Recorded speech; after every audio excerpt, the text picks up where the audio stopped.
tree. Also, we see the point with Noah is he had the 7 clean animals and the 2 unclean. So there was a distinction between there. So was part of the Torah given, or was in Jewish thought or midrash, whatever, was it partly given and then the entire Torah was given on Mount Sinai, or was this just common knowledge of things that people should or shouldn't do, but it then became law during that time? So regarding Noah, Noah could have known the difference between a clean animal and an unclean animal just because of culture. It could have been fully cultural, because I know many people use it. Oh, well, this is proof that the law was given to Adam because Noah knew. It says, I think Paul Johnson writes in his History of the Jews, that even the Egyptians had a law or a practice that they wouldn't eat fish that didn't have fins and scales.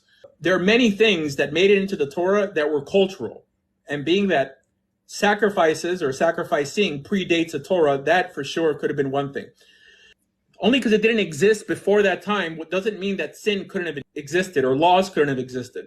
One argument made by religious Jews is that it says that God says one reason I loved Abraham was that he kept my laws, right? So, well, that's proof that the law existed. No, the word Torot just means instructions. That's all it means.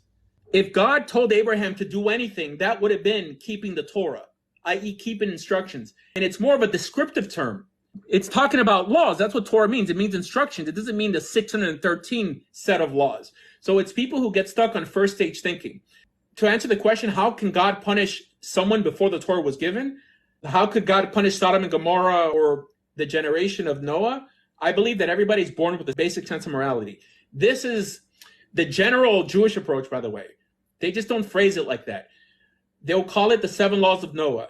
But they believe that every Gentile is adjudicated by these set of laws, even though they never formally accepted it.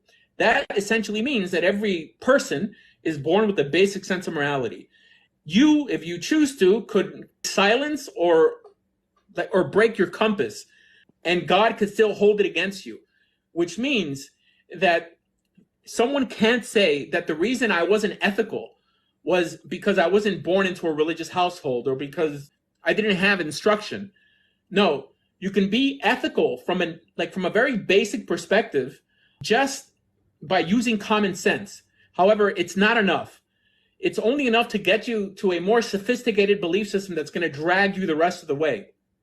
And this is the only way God could actually reward you for choosing the right path.